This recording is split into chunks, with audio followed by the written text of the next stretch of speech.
Hey, remember me? Let's talk.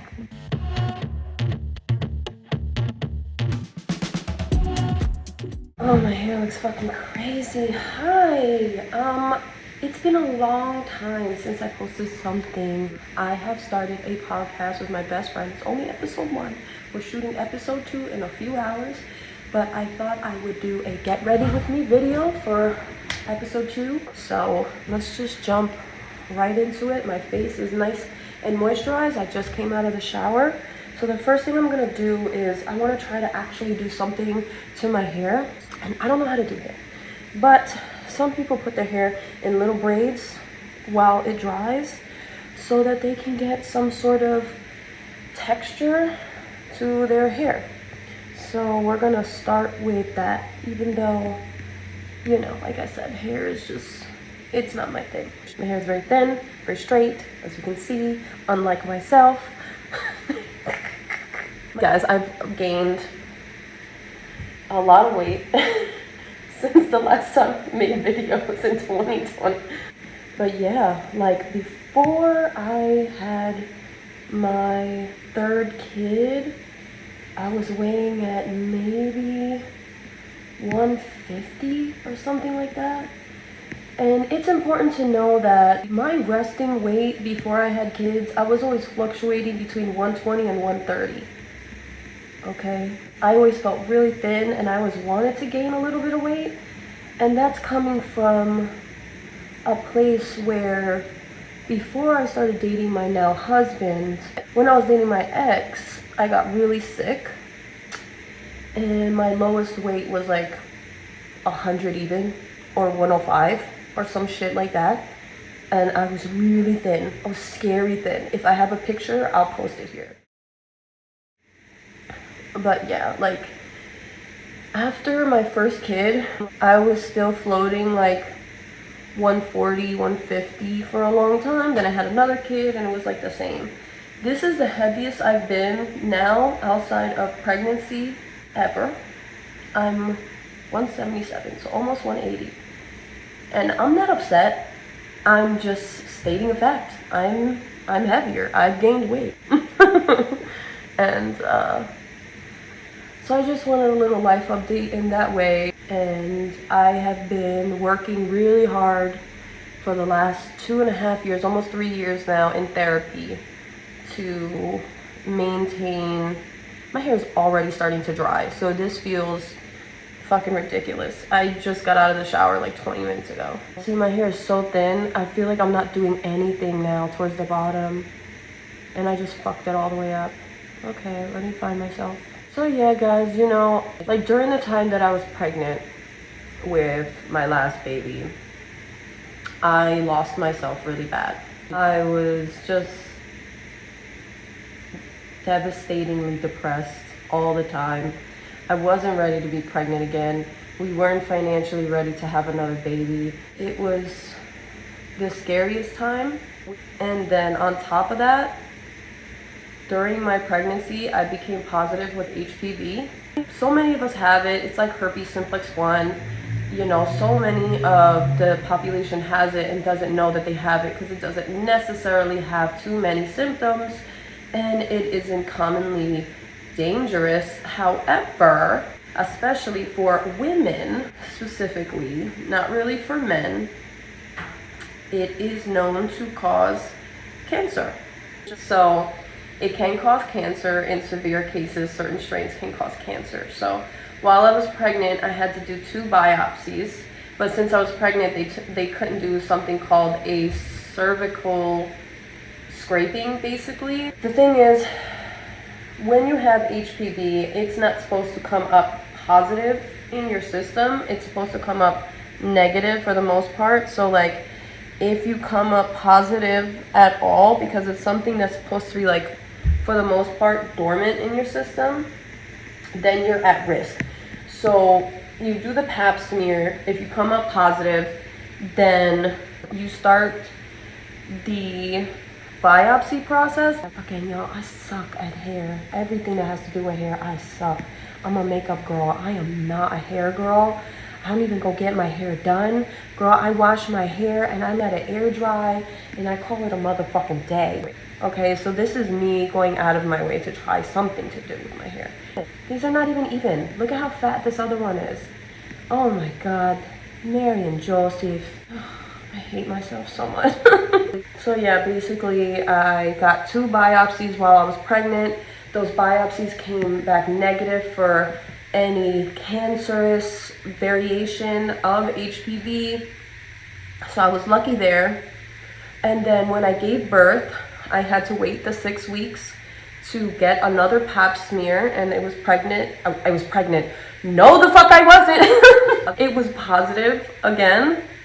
So I had to get another biopsy and the first scraping of my cervix. Long story short, I've gotten it every 6 months since I've been pregnant. The last 2 pap smears that I've gotten have come back negative for HPV. So I'm okay, but I did have a serious, scary time and moment in my life. On top of that, I had gotten a CT scan of my brain. I've been having so many headaches and migraines, and you know, I think I've talked to you guys about, this one is even thinner than this one. What the fuck? I'm not doing all this. Just a few more and then that's it. About to just chop all my fucking hair off. I think I spoke to you guys about like the spells I would get. Like I would get dizzy, I would get nauseous, I would feel like my body wanted to just break down and give up and not move, and like it felt like it wanted to faint but it didn't faint, and then so I would just be laying in bed doing nothing, scared that I was just gonna fall on my face. And like I had kids, you know, I have kids, like I can't be just falling down on my face, girl. Like it turns out that I have a cyst in my brain, but it's really, really small, and so they think like it's not pressing up against anything. It shouldn't be causing me any issues. You know, I could just be somebody who suffers from migraines and, you know, the other stuff, the dizziness and everything like that. It hasn't really affected me so much anymore. So, basically that could have just been a side effect of pregnancy. It was at its peak right after I gave birth to my first kid. Basically, I was all fucked up in the head. I basically lost connection with all my closest friends while I was battling my own demons. I done fucked up. You see what I'm saying, man? This is not who I am as a person. Most importantly, you know, friends, they come and go, and a lot of friends fight, but drugs got in the way. Mental health is very serious. That got in the way.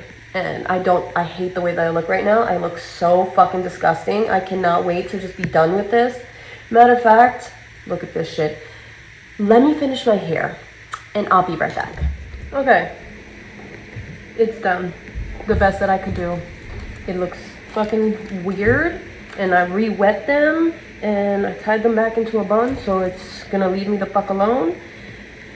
And so we'll see what happens. Sorry if I'm too close. We'll see what fucking happens, bitch. Coffee.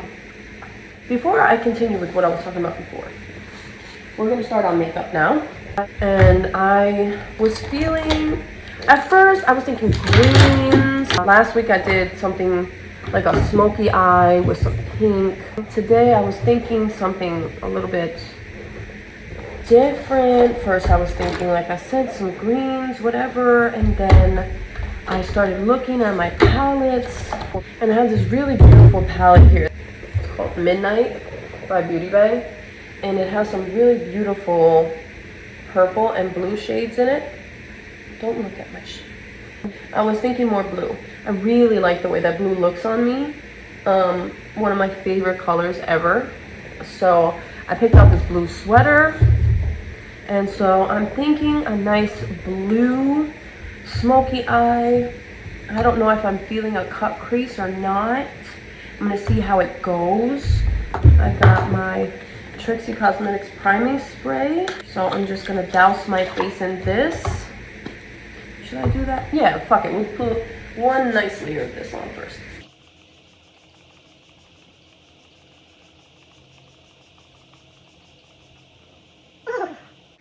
Makes me feel so good. Smells so fucking good. Okay, so we always start with brows. And we got the Milani Weekend Brow. I think it's 130. 130 medium brown. I have my, I'm obsessed with Scooby-Doo, I'm sorry.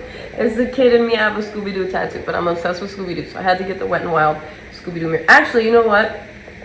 I didn't even buy this. This was a gift. So what I was saying, like, you know, not all friends fight, but nobody sees eye to eye all the time. And especially when things like mental health, you know, gets bad. I'm pretty sure a lot of you know what I'm talking about because I have posted about it on numerous occasions. I spoke about it on the pod, but it was my best friend Ernest.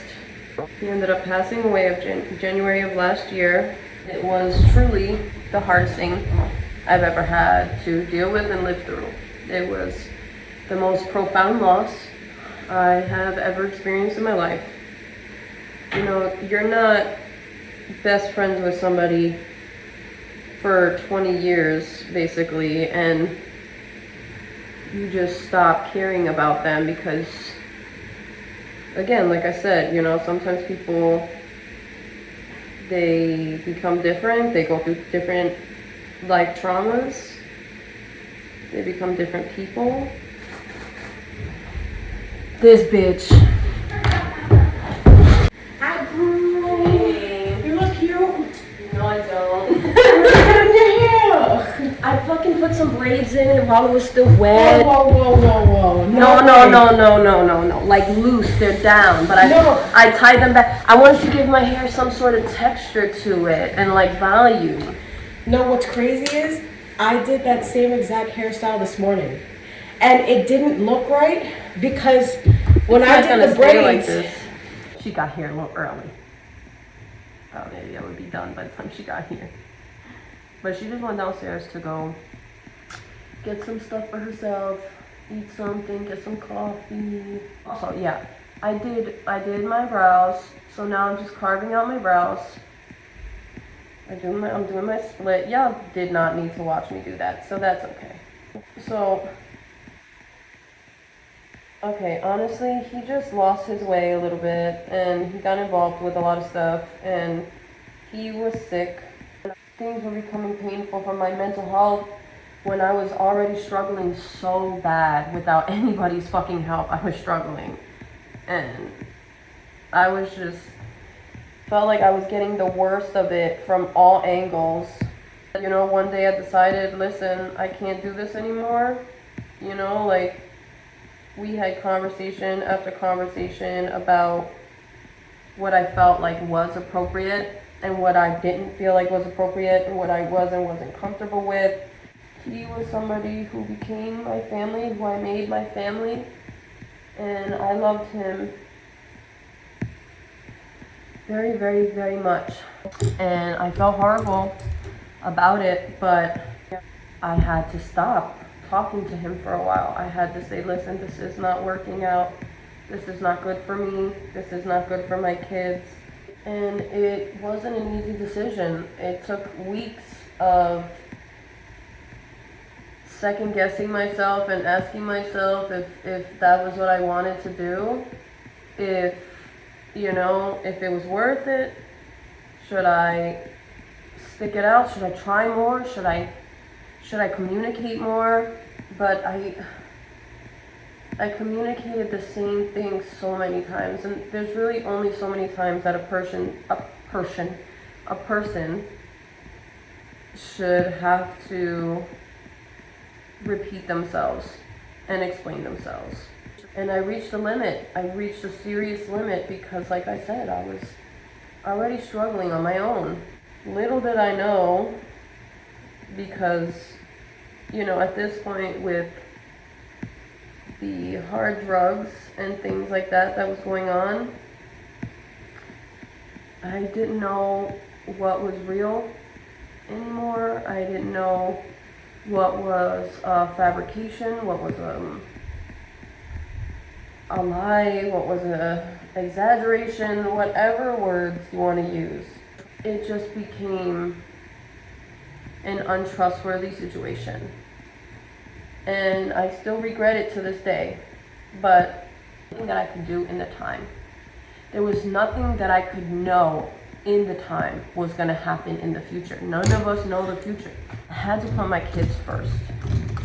I had to put myself first. And the only way I could do that was by cutting ties, by taking time off from each other.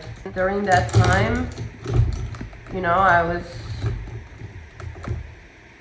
still talking to my other friends, and then, you know, then all of that started to fall apart. And, you know, I am not a religious person, as you guys know. Truthfully, me and Ernest have always felt a certain type of our spirituality has always aligned with one another. And that was something that was really special to the two of us. And we could always talk about things outside of everyday life and humanity in that way. And so, you know, I like to remember that about him when I talk about stuff like this. So when I say things like God had a plan, I'm not talking about your God. I am talking about a higher power. Do believe in a higher power. I do believe in things beyond us as a human civilization. I guess it was in God's plan because I needed to spend more time by myself and realign myself to heal alone. And horrible things started to happen that I had to deal with alone. I had been in and out of hospitals with my two youngest children. That was a really, really hard time.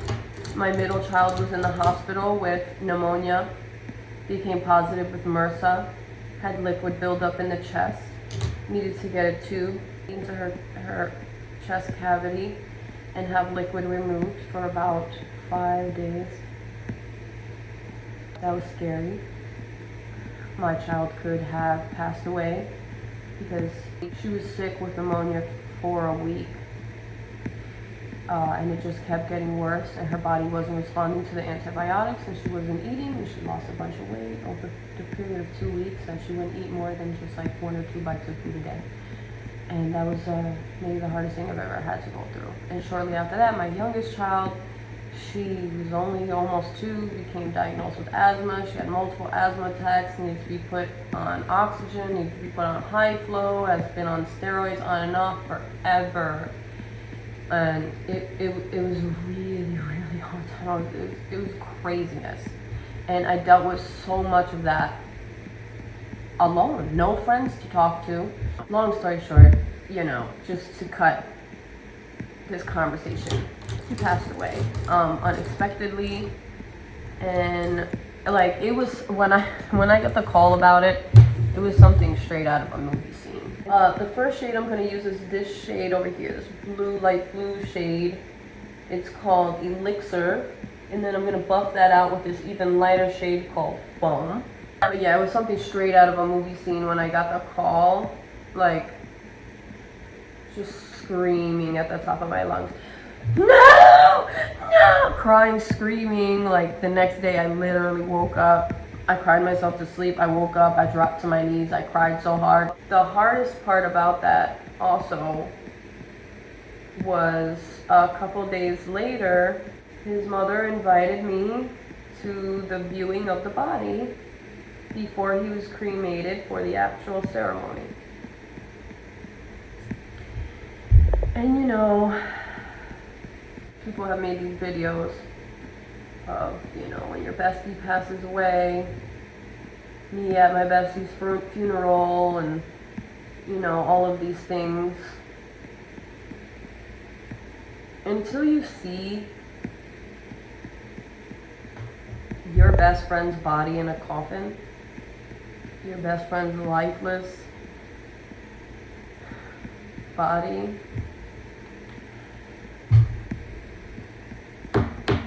I mean, I know a lot of people have experienced it. I know that I'm not the only person in the world. But for those who have not experienced that,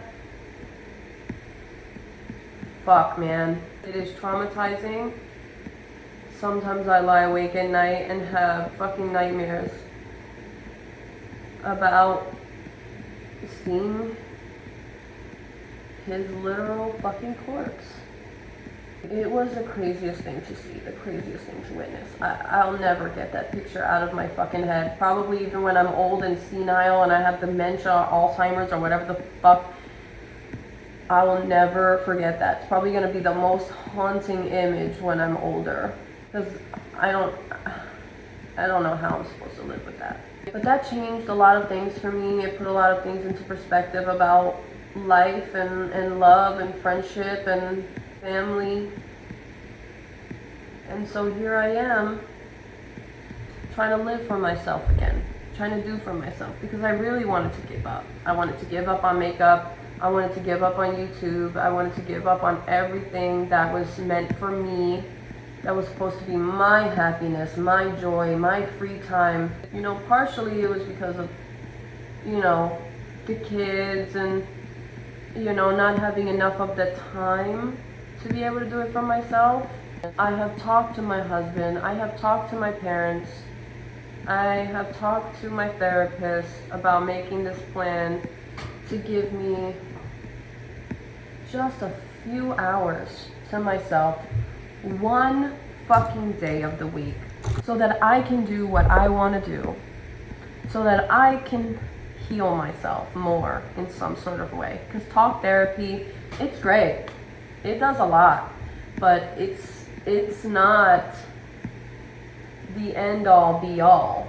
You know, you do therapy once a week as well, and it has done so much for me. Like, it has taught me to communicate with people in so many ways. It has taught me to prioritize myself and love myself more. I talked about it in the podcast, but like therapy, I feel like therapy is for everybody.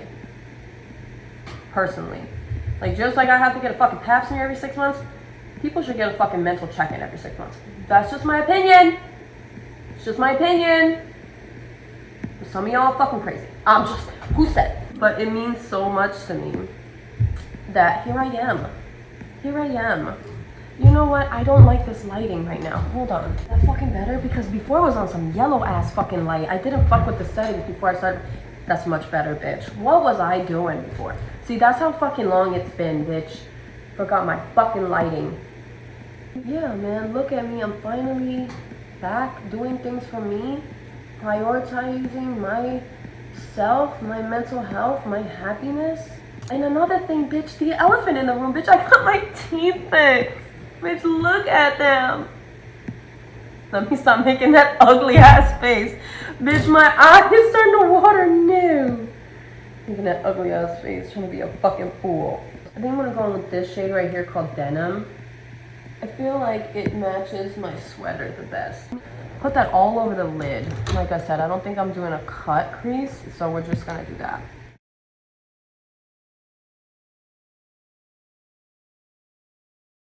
Another thing that happened is like, bitch, don't ask how it happened. Don't ask how it happened. In fucking late 2020, not even mid 2025, I got into Drag Race. I got into RuPaul's Drag Race. I got into RuPaul's Drag Race mid 2025. I was surrounded by gay men and like, you know, queer people for majority of my teenage and young adult life. So when I became secluded and I was just by myself in my house with no friends and nobody to talk to, I was scrolling trying to find something to watch one day, and I saw that all of the seasons and episodes of RuPaul's Drag Race was on Paramount Plus. And I was just like, maybe it will help me rekindle my love for makeup, fashion, you know, photo shoots, making videos, everything, you know, like, I needed the inspiration. I needed to feel the closeness. I needed to feel more connected to the queer community in that way. And I know that it's still running to this day. So I said, fuck it. I'm gonna binge watch this shit. And I shit you not, bitch. In a matter of 2 months, maybe 3 months, I watched all 17 motherfucking seasons and all 10 seasons of All Stars. And I've gotten through the first 2 seasons of bitch, the one that Alyssa won. It's like Drag Queens of the World type shit, where everybody from like the other RuPaul series from Down Under and UK and Canada all came together. It's like Drag Queen of the World or whatever. Alyssa Edwards won season 1, and like I haven't seen season 18 yet. I think it's still airing. I don't know how many episodes are on Paramount Plus so far.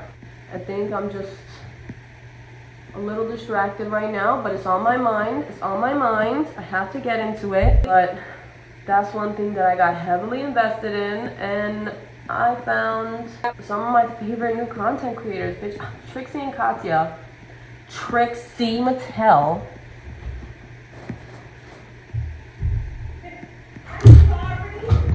Yeah, bitches, like Trixie and Katya just became my favorite duo in the world. And what's sad is that it so reminds me of me and Ernest.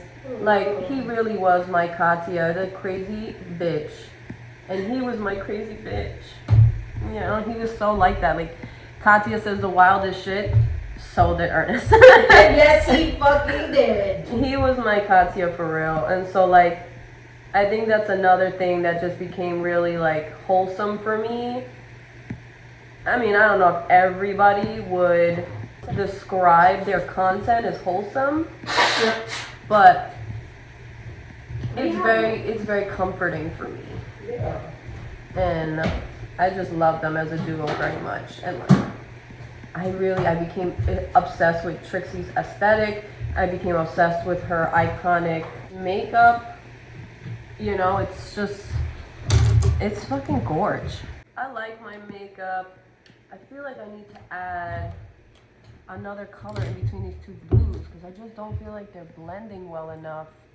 I had to switch to my microphones because I didn't think we were both going to be heard in my one AirPod that I had in my ear. Oh, that's why I switched to the mics. Did they hear both of us or? I don't know. And look, I was telling y'all how much I love Trixie and Katya. This is in the back of my phone screen. Like this, I had to take my phone screen off for the fucking microphone connection. This is a picture I printed myself to use in the back of my phone screen. I love them so much. You're thinking mad hard. I hate this because they're all so pretty. I know. I need more colors in my life. Well, that's what, you know, like I said, when I started fucking with makeup, my favorite thing was just like, bitch, I'm using every shade in this palette. I don't give a fuck. That's why I started to do challenges where I would do just the one palette, and I would do up to at least 4 looks for one palette to ensure that I'm blending together as many colors as possible and making anything work. And then I started doing like color polls on Instagram too, where I was like, I would just pick 4 random colors: pink, red, orange, yellow. Yeah. You know, and whichever ones got like the most, that's what I would use. I think I'm going to use this one right here, the shimmery color called Sky. I'm going to put that on the inner corner, and then I might blend it into this color at the end, which is called Bubbles. No, that's not the one I said. Is it? No, it's called Potion. But just to follow up with the shit that I was talking about in the first part of this video, I did a lot of work. I went through a lot of shit in my 6-year hiatus on this fucking channel. And I did a lot of work to be back. And I'd like to make it a consistent thing once a week, just like the podcast, to have this for myself because I'm allowed. And that's what I had to teach myself, you know, even though I'm a mom, even though, you know, I'm a stay-at-home mom, and it has been really hard. I'm allowed. I deserve it. We all deserve our space and our time to ourselves, no matter what phase of life we're in. Absolutely. And I had to reteach myself that in therapy. All right, I need to do that.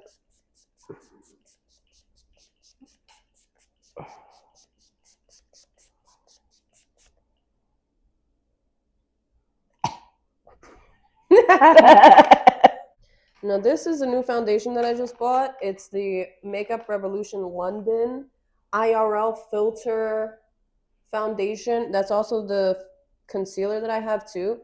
The foundation is in shade F2. The concealer is in shade C1. Now, the concealer is right. It is right. The foundation, however, like you see it here, I'm like, oh, okay. But then when I put it on, it just felt really yellow to me last week and like a little dark. And I was able to make it work. Like once you use it and then you do your bronzer and your highlight and blush and everything, like it works. You can make it work. But like one of the things I completely forgot about buying makeup is fucking foundation matching. And it is the bane of fucking existence. Fucking hate it. Yeah, I don't like that shit either. And I hate talking to people. So I don't like going to like the makeup store and being like, "Excuse me, can you help me match me?" Like, yeah, no, I fucking hate those people, man. I fucking hate those people. I always feel like those people are out to fucking get you. or they want to put you in fucking shade. Sabotage you. Sabotage? Yeah, that one. So I have the Trixie bronzer stick in the shade Sunny Bunny. I'm gonna do this real quick. That's kind of cute. That sounds cute as fuck, Sunny Bunny. Yeah. And that's another thing about like the Trixie aesthetic, because since I was a kid, something about the shape of a heart that always got me going. I would put a heart on everything. And like, you know, I was into Barbies when I was really young. And then we got into Bratz dolls. Oh, I still, to be honest, I still love the dolls. I just am not going to collect them anymore. Right. But they have like Bratz doll fucking makeup collections that I want so bad. I don't know if it's color. It's either ColourPop or Glamlight. I think it's Glamlight. But I want it so bad. It's so fucking cute. Weren't you the one who sent me that video of like the Bratz event that was happening in New York City? I think there was yeah, it was you. You're the one who said, and then the fucking lady was like, "This isn't for kids. This is for adults." I was like, "Yes, bitch. Tell these kids this is for the millennials. Yes, this is for the millennials. Because while they still sell Bratz dolls, you were not here when the Bratz dolls came out and were up and fucking popping, bitch. Yo. Because bitch, Sasha. Jade, Yasmin, Chloe. Yasmin, yes. The boys can suck a dick. Fucking, what was it? Cameron and Cole or Ethan? Cameron, Cole, Dylan, Ethan, yeah. Dylan, Ethan, yeah. I can't believe we still remember their names. I was talking to the kids because my dad brought in Bratz dolls out of nowhere. No fucking way. I swear to God, he brought in like 4 Bratz dolls, and I was like, what the fuck? And bitch, I was like, I think this one is Sasha. I think this one is Chloe. I think this one is Yasmin. And I looked it up. Bitch, I was right. Yes, the dark one is Sasha. The Hispanic looking one is Yasmin. And the white one, bitch. Yes. Yeah, and then it's either Jade. They had a ginger. Megan was the ginger. That's right. Yes, girl. And then I was like, oh, and they had all these boys, and I was naming the boys, and then I was looking it up, and I was like, yep. And that's the thing, though. Like, I say fuck the boys, but at the same time, bitch, I was getting the boys too. Me too. I thought they were cute as shit. Yeah, I appreciated it too, more than like, and sorry, Trixie, like we love Barbie, but like the diversity, you know what I mean, of Bratz dolls immediately upon hitting the scene. And obviously Barbie fucking ran so that Bratz dolls could even exist, or whatever the fucking saying is. I had to twist it a little bit. There would have been no Bratz dolls if Barbie didn't exist. But like, it gave the platform for Bratz dolls to immediately come out with so much diversity. You know what I mean? Because Barbie was just white, white, white, white, white, white, white, white, and then finally, a black Barbie after all these years, which was fabulous. But then also, the diversity of having them all with different names, with their own style. You know, they're not all Barbie. They're not all Ken. You know, I thought that was fucking cunty. It was cunty. Okay. I'm gonna use, if I could get it the fuck open, the Trixie Stick Cream Blush in shade Siren, which is a dark red color. I love. So I have to be careful. Bitch.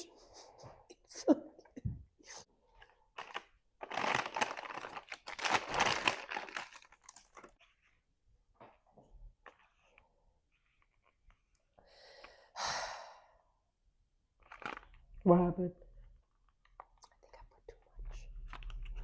Blush? Yeah. Try to keep putting. It's so dark. Bitch, I'm gonna look like I got a sunburn. Sorry, we've been having a little bit of a personal conversation, and a lot of that had to be edited out. Yes. But I will say that we can publicly say, don't talk to your ex. Word. If you see a Block message, your ex now. Word. If you see that message on your message request on Facebook or Instagram or whatever social media, do not reply. Well, you know, shit happens. We got carried away and what we were talking about, and my phone died. So here we are, finished. And I thought I would at least come on here to clarify. My hair did something. It did something. I look like I'm back in the 80s, and I'm here for it. I put on my earrings and my jewelry and my sweater and everything. So, and my lashes, and everything was done. I thought I would at least tell you the rest of the products that I used. I used the Kimchi Puff Puff Pass setting spray in translucent. I finished that all up with some Trixie Game Day setting spray, or all the way setting spray. For lips, I did Wet n Wild in shade Simma Brown now. That's what it's called. Lipstick is Revolution Pro in shade Sultry. And I use a Kimchi gloss in, what was it? Peach Shimmer. I think that's all I didn't get to show on camera. So we're gonna go and start filming this podcast now. But anyway, it was nice to talk to you guys, and I look forward to starting my life, I guess, my new life, my readjusted life.